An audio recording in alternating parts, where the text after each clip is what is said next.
చాలా రోజుల తర్వాత చికెన్ బర్గర్ తింటున్నాను. నేను జాబ్ చేసే ప్లేస్లో బర్గర్ కింగ్ ఉంది. అక్కడ 99 రూపీస్కి 2 బర్గర్స్ ఆఫర్ పెట్టారు.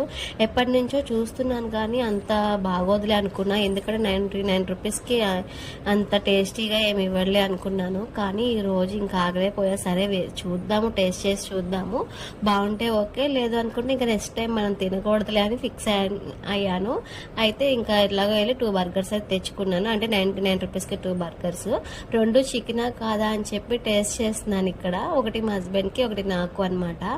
కానీ దీని టేస్ట్ చాలా బాగుండడంతో మా ఆయనకి నేను హాఫే ఇచ్చా, 1.5 నేనే తినేసాను. అంత బాగుంది టేస్ట్. మళ్ళీ తెచ్చుకుందాం అనుకున్నాం కానీ ఈ మధ్యకాలంలో బయట ఫుడ్ తగ్గించేసాం కదా, మళ్ళీ ఒక్కరోజు అంత తినకూడదు అని చెప్పి ఆగిపోయామన్నమాట. మీరు పీవీపీకి వస్తే బర్గర్ కింగ్లో ఈ 99 రూపీస్ ఆఫర్ ఉంటే ఈ బర్గర్స్ ట్రై చేయండి. తిన్న తర్వాత టేస్ట్ ఎట్లా ఉంది, ఎలా అనిపించిందో మీకు